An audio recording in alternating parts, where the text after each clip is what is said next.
قبل المشرق والمغرب ولكن البر من آمن بالله واليوم الآخر والملائكة والكتاب والنبيين وآتى المال على حبه ذوي القربى واليتامى والمساكين وابن السبيل والسائلين وفي الرقاب. اللهم ارحمنا بالقرآن. ليس البر أن تولوا وجوهكم. Bukanlah sebuah kebaikan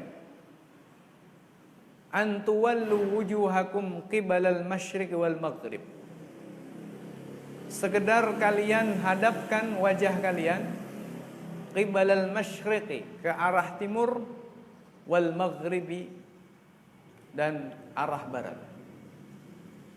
Walakinnal birra, tetapi orang yang memiliki kebaikan atau pelaku kebaikan sesungguhnya adalah man amana billah, orang yang beriman kepada Allah, wal yaumil akhir, dan hari akhir, wal malaikati, dan para malaikat, wal kitabi, dan kitab-kitab Allah, wan nabiyyin, dan para nabi, wa atal mala ala hubbihi, dan memberikan harta, menyedekahkan harta, ma'a hubbihi, ala hubbihi, ay ma'a hubbihi, ala hubbihi, meskipun masih dirasa memiliki rasa cinta terhadap harta, disertai dengan adanya rasa cinta terhadap harta. Dzawil qurba, kepada orang-orang yang memiliki hubungan keluarga, kerabat, wal yatama, dan anak-anak yatim, wal masakina, dan orang-orang miskin, wabanas sabili, dan ibnus sabil, yakni musafir, wassailina, dan orang-orang yang meminta, wafir riqabi, dan menginfakkan harta untuk memerdekakan para budak, wa aqamas salata, dan orang-orang yang mendirikan salat, wa ataz zakata, dan orang-orang yang membayar zakat, wal mufuna bi ahdihim, dan orang-orang yang memenuhi janji mereka, idza ahadu, ketika mereka berjanji, wassabirina, dan orang-orang yang bersabar, fil ba'sa'i, dalam keadaan miskin, wadh-dharra'i, dan dalam keadaan sakit, wahinal ba's, dan ketika berperang di jalan Allah. Ulaikal ladzina shadaqu, mereka itulah orang-orang yang benar-benar jujur dalam keimanan mereka dan dalam amal baik mereka. Wa ulaika humul muttaqun, dan mereka itulah orang-orang yang bertakwa. Kaum muslimin jamaah Bapak Ibu yang saya hormati rahimakumullah, sebagaimana pada kesempatan yang lalu kita sampaikan bahwa ayat ini turun dalam kaitannya bantahan Allah Subhanahu wa taala kepada orang-orang Yahudi. Sebagaimana dikatakan oleh Imam As-Suyuti dalam kitab Tafsir Jalalain, beliau mengatakan bahwa ini ayat nazala raddan 'alal yahud wan nasara, turun dalam rangka membantah, mengcounter ucapannya orang-orang Yahudi dan Nasrani, di mana dijelaskan oleh Imam Ibnu Ashur secara lebih jelas bahwa orang-orang Yahudi dulu ketika umat Islam pertama kali datang ke Madinah, mereka menghadap ke Baitul Maqdis. Yahudi mengatakan ini orang lumayan bener, ini kaum muslimin lumayan bener, rodok memper, kira-kira begitu. Tapi ketika umat Islam diperintahkan oleh Allah Subhanahu wa taala untuk kembali menghadap ke Ka'bah, ternyata orang-orang Yahudi kemudian berbalik arah dan menyerang kaum muslimin dan mengatakan bahwa al-muslimun laisu ala syai'. Ternyata orang Islam ini orang memper blas. Ternyata orang Islam ini ya tidak ada kebaikan sama sekali. Nah, disinilah kemudian Allah Subhanahu wa taala merot atau membantah mereka, mengcounter apa yang mereka katakan, bahwa ukuran kebaikan, ukuran dikatakan orang itu baik atau tidak baik, itu tidak sekedar orang itu menghadap ke timur atau menghadap ke barat. Urusannya bukan sekedar menghadap ke timur atau menghadap ke barat. Dengan kata lain, andai kata Allah Subhanahu wa taala setiap hari, setiap bulan, atau setiap saat mengganti kiblat, apakah kira-kira itu mengurangi kebaikan seseorang, menghamba kepada Allah Subhanahu wa taala, mengurangi kebersihan jiwanya seseorang, mengurangi kebaikan-kebaikan amal-amal baiknya seseorang? Tentunya tidak. Jadi artinya ukuran kebaikan itu tidak hanya bisa diukur, ya tidak bisa diukur hanya dengan orang itu menghadap ke timur atau menghadap ke barat. Apalagi timur dan barat itu milik Allah. Walillahil masyriq wal maghrib. Pemilik arah timur, pemilik arah barat, yaitu milik Allah Subhanahu wa taala. Ainama tuwallu fasamma wajhullah. Dimanapun kalian menghadapkan wajah kalian ketika sholat, fasamma wajhullah, maka disitulah ada ridha Allah. Sepanjang itu sesuai dengan perintah Allah Subhanahu wa taala. Maka ketika kaum muslimin sholat menghadap Baitul Maqdis, itu sesuai dengan perintah Allah, fasamma wajhullah, di sanalah ridha Allah Subhanahu wa taala.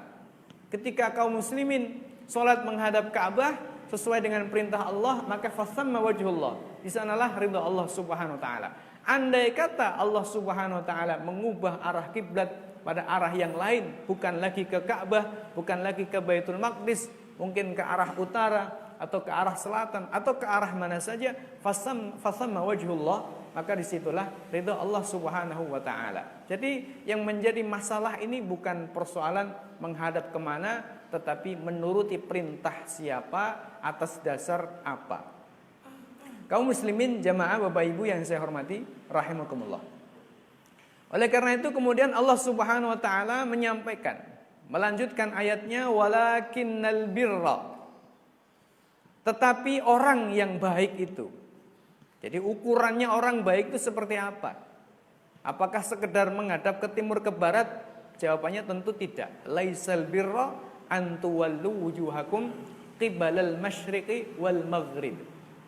Nah, terus siapa orang yang baik itu? Allah katakan walakinnal birra, ay zal birri, orang yang memiliki kebaikan. Walakinnal birra, orang yang baik itu siapa? Man amana billahi wal yaumil akhiri wal malaikati wal kitabi wan nabiyyin. Yang pertama adalah orang yang beriman kepada Allah, kepada hari akhir, kepada malaikat dan kepada kitab-kitab Allah serta kepada para nabi. Itu orang yang baik. Ukuran pertama adalah iman. Jadi ukuran pertama kebaikan itu harus dilandasi dengan keimanan. Iman kepada semua yang Allah Subhanahu wa taala wajibkan untuk beriman. Pertama iman kepada Allah, yang kedua iman kepada hari akhir, yang ketiga adalah iman kepada para malaikat, yang keempat iman kepada kitab-kitab Allah Subhanahu wa taala, dan yang kelima adalah iman kepada para nabinya. Dan ini semua telah dilakukan oleh umat Islam. Ya, umat Islam sudah beriman kepada Allah, umat Islam sudah beriman kepada hari akhir, umat Islam juga sudah beriman kepada seluruh malaikat, dan umat Islam beriman kepada semua kitab-kitab Allah, termasuk kitab Taurat, dan umat Islam juga sudah beriman kepada para nabi semuanya, termasuk Nabi Musa alaihissalam. Ini berbeda, berbalik 180 derajat dengan orang-orang Yahudi. Orang Yahudi beriman kepada Allah disertai dengan kesyirikan. Orang Yahudi beriman kepada malaikat tetapi disertai dengan kebencian terhadap sebagian malaikat, yaitu adalah malaikat Jibril. Karena orang Yahudi mengatakan kalau yang membawa wahyu malaikat Jibril saya tidak mau. Kalau yang membawa wahyu malaikat Israfil saya mau, katanya begitu. Ini katanya orang Yahudi. Maka Al-Quran mengatakan di dalam ayat yang sudah pernah kita kaji, ya, man kana aduwal li Jibril fa innahu nazzalahu ala qalbika biidznillah. Ini ayat turun kaitannya dengan orang Yahudi yang mengatakan gara-garanya yang menurunkan Al-Quran kepada Muhammad itu malaikat Jibril. Saya tidak mau, malaikat Jibril itu musuh. Begitu katanya Yahudi. Jadi mereka itu iman kepada malaikat tapi tidak mau semuanya. Sebagian dimusuhi, yaitu malaikat Jibril. Wal kitab, kaum muslimin juga iman kepada seluruh kitab, termasuk kitab Taurat, termasuk kitab Injil. Sedangkan Yahudi tidak mau iman kepada kitab Injil, tidak mau juga iman kepada kitab Al-Quran. wan nabiyyin, dan iman kepada para nabi. Kaum muslimin iman kepada semua nabi, termasuk nabinya Bani Israel, Nabi Musa alaihissalam secara khusus dan Nabi Isa alaihissalam. Sedangkan Yahudi tidak mau iman kepada Nabi Isa, juga tidak mau iman kepada Nabi Muhammad sallallahu alaihi wasallam. Ini model baik yang mana kalau seperti ini? Kan begitu maknanya. Model baik yang mana? Dari sisi keimanan saja kalian itu bermasalah. Ya, jadi ukurannya kebaikan itu tidak hanya sekedar menghadap timur atau menghadap ke barat. Ukuran keimanan itu pertama adalah diukur dengan keimanan. Kalau keimanannya beres, maka baru melangkah kepada amal-amal yang zohiri, amal-amal yang sifatnya lahiriah. Ini setelah keimanan beres. Lah kalian, seolah-olah Allah kan mengatakan begitu. Lah kalian, orang-orang Yahudi ya, iman aja nggak beres. Iman Allah campur kesyirikan. Iman malaikat nggak semuanya. Ada malaikat yang kalian musuhi. Iman terhadap kitab gak semuanya. Ada kitab yang kalian gak mau imani, Injil dan Al-Quran. Iman kepada para nabi gak semuanya kalian imani. Kalian pilih-pilih. Nabi Isa gak kalian imani. Nabi Muhammad gak kalian imani. Sebagian nabi kalian bunuh sendiri. Gimana itu? Ngono ngaku apik. Bahasanya kan kira-kira begitu. Gitu kok ngaku baik. Sampai ngelok-ngelok ke umat Islam. Lastum ala syai'. Kalian itu nggak punya agama sama sekali, begitu kan kata mereka. Terus mengatakan kebaikan itu kalau menghadap ke Baitul Maqdis. Ini ukuran apa? Kira-kira Allah Subhanahu wa taala mengatakan begitu, kalian iman aja nggak beres. Kok mengatakan ya umat Islam ini laisu ala syai', lastum ala syai'. Kalian itu nggak punya agama sedikit pun. Ini pertama. Kemudian dilanjutkan oleh Allah. Wa atal mala ala